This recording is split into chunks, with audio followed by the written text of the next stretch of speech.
जैसे ही तुम कहोगे ऐ फला कबीले वालों अगर तुम ला इलाहा इल्लल्लाह कह दोगे, ऐ फला कबीले वालों अगर तुम ला इलाहा इल्लल्लाह कह दोगे, ऐ फला कबीले वालों अगर तुम ला इलाहा इल्लल्लाह कह दोगे, तो जानते हो उसका फायदा क्या होगा?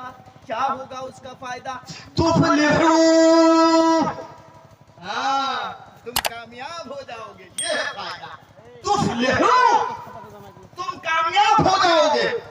एक फायदा, दूसरी फायदा तुम लिकुल अरब वल अजम, हाँ अरब के भी तुम मालिक बन जाओगे, अजम के भी तुम मालिक बन जाओगे। ये देखिए दावत शुरू में अल्लाह के रसूल कौन सी दावत दे रहे हैं? ला इलाहा इल्लल्लाह, तौहीद की दावत दे रहे और समझा भी रहे कि देखो अगर तुमने ला इलाहा इल्लल्लाह कह दिया तो तुम कामयाब हो जाओ।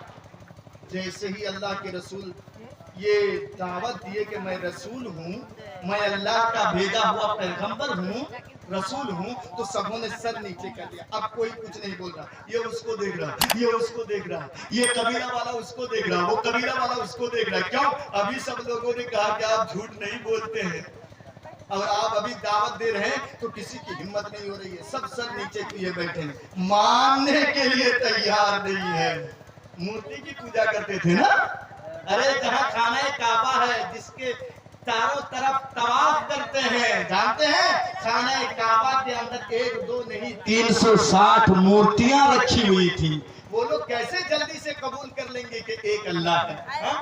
जैसे ही अल्लाह के रसूल दावत दिए कि ला इलाहा इल्लल्लाह कहो, सब एक दूसरे को देखने लगे और खामोशी से बैठे हुए हैं, किसी की हिम्मत नहीं हो रही है। क्यों? अभी जो बोले कि आप झूठ नहीं बोलते हैं, 40 साल हमने आपके साथ गुजारी है, आप झूठ नहीं बोलते हैं, किसी की हिम्मत नहीं हो रही है। वो देखिए बाबा समझ रहे हैं, हंस रहे हैं। इंशाअल्लाह मैंने कहा ना, अगर आप समझ जाएंगे, दिल में अगर बात बैठ जाएगी ना, तो आप भी दावत दे पाएंगे। ये कोई जरूरी नहीं कि दावत देने वाला हाईलाइट हो, ये कोई जरूरी नहीं कि दावत देने वाला मदनी हो, ये कोई जरूरी नहीं कि दावत देने वाला सऊदीया से आएगा, कोई जरूरी नहीं। आम आदमी दावत दे सकता है। हमारे नबी उम्मी थे, उम्मी हुवल्लज़ी बअसा फिल उम्मिय्यीन रसूलन मिनहुम, और जिसको समझा रहे तो वो भी उम्मी थे, अनपढ़ थे। अल्लाह के रसूल पढ़े लिखे नहीं थे उतने सारे, तो किसी को नमाज की दावत देने के लिए मदनी को बुलाने की जरूरत नहीं है। बस एक अच्छा आदमी, बुजुर्ग आदमी, नमाजी आदमी, जिसको कुरान इतना मालूम ना हो, हदीस ना हो, बस अच्छी बात तो कर सकता है कि भाई देखो ये काम ठीक नहीं है, भाई देखो शराब पीना ठीक नहीं है, भाई देखो नमाज छोड़ना ठीक काम नहीं है, चलो तुम नमाज पढ़ो, चलो तुम शराब पियो, ये शराब पीना छोड़ दो। ये एक आम आदमी भी दावत दे सकता, कोई बड़े आलिम की जरूरत नहीं है। सुनिए अभी अब मैं आपको बता रहा हूं, तो जब आपने कहा कि ला इलाहा इल्लल्लाह कह दो, किसी की हिम्मत नहीं हो रही है कि जवाब दें, तो आपका अपना सगा चचा, नबी के चचा का नाम, हाँ नबी के चचा का नाम, यहाँ पर जिस चचा ने कहा था, यहाँ पर जिस चचा ने नबी को जवाब दिया, हाँ नहीं, क्या नाम बोले? अबू लहब। इस बच्चे को याद है, देख रहे हैं भाई, दावत और तबलीग का काम ना करने की ये अलामत है कि आज हमको मालूम नहीं है कि नबी के चचा का नाम क्या है। अच्छा, हमारे नबी के बाप का नाम क्या है? कोई बता सकते हैं? उलमा ना बताएं, स्टेज में जो बैठे हैं। आज मैं भाइयों से मुखातब हूं, कोई मदरसे का बच्चा ना बताए, बता पाएंगे नबी के बाप का नाम क्या है? अब्दुल्ला। माशाअल्लाह याद है। नबी की माँ का नाम क्या है? आमिना। नबी के कितने बेटे थे? हंस गए। ये है नतीजा। हम जन्नत की बात करते हैं, जहन्नम की बात करते हैं और चंदा लेते हैं पब्लिक को हंसा हंसा करके, लेकिन इनके पीछे हमने कभी मेहनत नहीं की है। ये मेहनत न करने का फल है मेरे भाइयों, मेहनत न करने का। इसीलिए ये आज लोग भागेंगे क्यों? क्यों भागेंगे? वजह क्या है? इनको कुरान और हदीस की बातें अच्छी नहीं लगती है।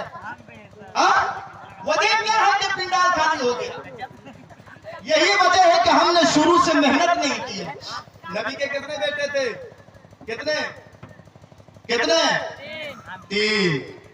नाम बता पाएंगे कोई? नाम बता पाएंगे? नहीं, ये दावत और तबलीग में मेहनत ना करने का फल है मेरे भाइयों। चलिए मैं नाम बता रहा हूं। एक बेटे का नाम था कासिम। क्या नाम था? कासिम। लिखना पढ़ना जो जानते हैं लिख लीजिए, और अगर लिख नहीं पाएंगे तो मोबाइल आपके पास है, रिकॉर्ड चालू कर दीजिए। आप घर में जाकर के सुनेंगे, कम से कम मोटी मोटी चीजें आपको याद होनी चाहिए। कासिम, इसी की निस्बत इसी की तरफ करते हुए अल्लाह के रसूल को अबुल कासिम कहा जाता है। अच्छा, दूसरे बेटे का नाम अब्दुल्ला। क्या नाम? अब्दुल्ला। गौर करके सुनिए। तीसरे बेटे का नाम इब्राहिम। ये 3 बेटे आपके हो गए। बेटियां कितनी थी? 4। नाम बता पाएंगे? मैं बता रहा हूं। नंबर 1 ज़ैनब, नंबर 2 उम्मे कुलसूम, नंबर 3 रुकैया, नंबर 4 फातिमा। ज़ैनब के बाद रुकैया, उसके बाद उम्मे कुलसूम, उसके बाद फातिमा। ये है सीरियल। तो नबी के 3 बेटे और 4 बेटियां, कितने हुए? 7। सुनिए, तो अल्लाह के रसूल जब अब मौजू पर आइए, ये थोड़ा साइड से आपकी जानकारी के लिए मैं बता दिया, क्योंकि देख रहा हूं कि दावत और तबलीग का काम ना होने का ये नतीजा है। सुनिए, तो जब किसी ने कुछ जवाब नहीं दिया अल्लाह के रसूल को, तो अबू लहब उठ गए और क्या कहने लगे? अलहादा जमाताना, अरे मोहम्मद, इसीलिए तुमने जमा किया था यहाँ, बोला करके पहाड़ के ऊपर आवाज दे करके तुमने इसीलिए यहाँ जमा किया था कि तुम ला इलाहा इल्लल्लाह, एक अल्लाह की दावत दो, हम 360 मूर्तियों को छोड़ देंगे, इसीलिए तुमने यहाँ बुलाया था हम लोगों को। तू बर्बाद हो जा, तू हलाक हो जा। अरे नबी को बददुआ देने लगा, उल्टा सीधा कहने लगा। कम से कम चचा से तो ये उम्मीद नहीं होनी चाहिए। हाँ, कम से कम चचा से ये उम्मीद नहीं होनी चाहिए। नबी का चचा कहता है मोहम्मद तू बर्बाद हो जा, तू हलाक हो जा, तुमने इसीलिए हमको यहाँ जमा किया था। वो एक्शन ले लिया नबी ने। मालतीपुर वालों, ये लंबा चौड़ा वाकया आपके सामने बयान करने का मेरा एक ही मकसद है, वो ये है कि जब नबी ने दावत दिया और चचा ने जब एक्शन लिया, तो नबी ने रिएक्शन उसका नहीं लिया, नबी जवाब नहीं दिए।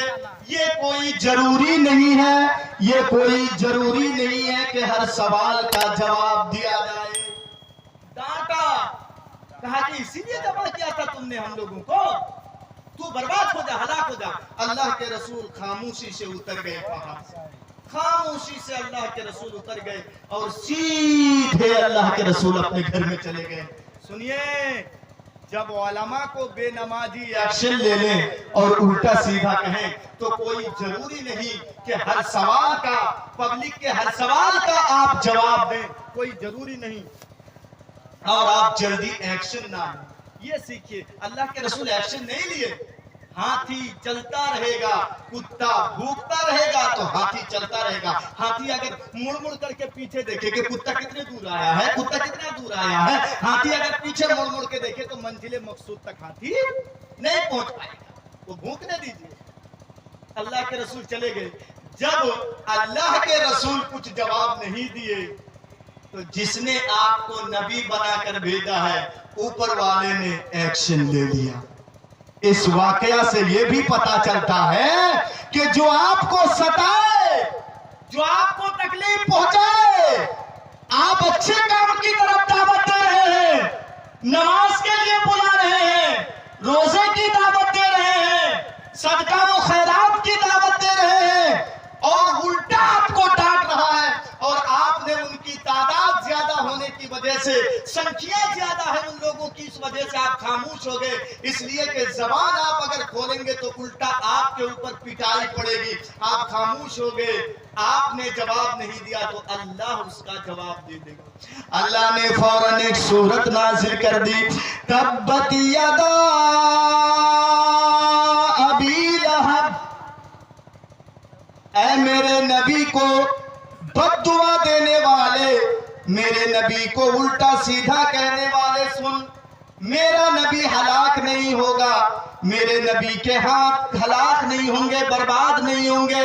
तब्बत यदा अबी लहब, अबू लहब के दोनों हाथ बर्बाद हो जाए, अबू लहब के दोनों हाथ बर्बाद हो जाए, वह तब्बा, और वो खुद हलाक हो जाए। अल्लाह ने एक सूरत ही नाजिल कर दिया। मेरे भाइयों, जब तक ये दुनिया कायम रहेगी, कयामत के सुबह तक जब मुसलमान इस सूरत की तिलावत करेंगे, अबू लहब के ऊपर लानत बरसती रहेगी, अबू लहब के ऊपर फटकार बरसती रहेगी। अल्लाह ने उसका जवाब दे दिया। तो मेरे भाइयों, यहां से आप सीखिए कि अगर जिसको हम दावत दे रहे हैं वो हमारी दावत को नहीं समझ रहा है, उल्टा एक्शन ले रहा है, तो आप उसका रिएक्शन मत लीजिए, रिएक्शन नहीं। उदउ इला सबील रब्बिका बिल हिकमा, इसीलिए सिखाया गया है कि तुम लोगों को अल्लाह की तरफ जब दावत दो, तुम लोगों को जब अल्लाह नमाज की तरफ दावत दो, दीन की तरफ जब तुम लोगों को दावत दो, तो हिकमत के साथ दावत दो।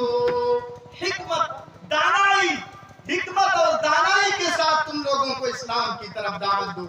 मेरे भाइयों सुनिए, मूसा अलैहिस्सलातो तस्लीम, मूसा वो अल्लाह के रसूल ने कहा, क्या कहा? ऐ मूसा, इस गांव से, इस बस्ती से तुम निकल जाओ, इस बस्ती से तुम निकल जाओ। क्यों? यहाँ पर अल्लाह का अज़ाब आने वाला है, अल्लाह का अज़ाब आने वाला है, तुम निकल जाओ इस बस्ती से। मूसा ने कहा, ऐ मेरे परवरदिगार, इस गांव में एक नमाजी बंदा भी है, एक दीनदार बंदा भी है, नमाज भी पढ़ता है, रोजा भी रखता है, नेकी का काम भी करता है, इस गांव में एक अच्छा आदमी है, क्या मैं उसको साथ में लेते चलूं, उसको ले चलूं? अल्लाह ने कहा नहीं नहीं, तुम उनको रहने दो। कहा क्यों? कहा तुमको जो कहा जा रहा है वही करो, तुम निकल जाओ। क्योंकि आटा गेहूं के साथ मशीन में जब आप गेहूं डालेंगे और उसमें अगर एक जौ रह जाए, तो उस गेहूं के साथ जौ को भी पीस दिया जाता है। उस आलिम को उसी गांव में रहने दो, इसलिए कि वो नमाज तो खुद पढ़ा करता था, रोजा वो रख लिया करता था, नेकी का काम वो करता था, सदका वो खैरात भी वो करता था, सब काम कर लेता था, वो खुद मस्जिद से मस्जिद में जाके नमाज पढ़ लेता था, लेकिन पड़ोसी को उसने कभी दावत नहीं दिया, नमाज की बात उसने नहीं कही, पड़ोसी को कभी उसने बुलाया नहीं। ऐ मेरे नमाजी भाइयों सुनिए, मेरे भाइयों गौर करके सुनिए, ऐ नमाजी भाइयों, अगर आप नमाज पढ़ रहे हैं, आपकी बेटी बेनमाजी है, लिख लीजिए मालतीपुर के इस जलसे से मैं गारंटी दे रहा हूं, आप नमाजी हैं, आपकी बेटी अगर बेनमाजी है, आप नमाजी हैं, आपका बेटा अगर बेनमाजी है, आप नमाजी हैं, आपकी बीवी अगर बेनमाजी है, सुन लीजिए मेरे भाइयों, कल कयामत के दिन जब फैसला होगा, बेटी आएगी अल्लाह के सामने, बेटा आएगा अल्लाह के सामने, बीवी आएगी अल्लाह के सामने, और अल्लाह से डायरेक्ट आकर के कहेगी, ऐ रब्बुल आलमीन, ऐ सारी कायनात के मालिक, ये कैसा फैसला कर रहे हैं आप? कैसे फैसला कर रहे हैं आप? ये जन्नत में कैसे जाएगा? ये नमाज तो पढ़ लिया करता था, या अकेले सुबह फजर के टाइम मस्जिद में चला जाता था, जोहर के टाइम ये अकेले मस्जिद में चला जाया करता था, कभी इसने हमको नमाज की दावत नहीं दी, कभी ये नहीं कहा मेरी बीवी उठो नमाज पढ़ लो, कभी इसने ये नहीं कहा ऐ बेटा चलो मस्जिद में चलते गए नमाज पढ़ने के लिए, कभी उसने ये नहीं कहा ऐ मेरी बेटी तुम टीवी के सामने मत बैठो, मोबाइल में अपना वक्त बर्बाद मत करो, मोबाइल में अपना टाइम नुकसान मत करो,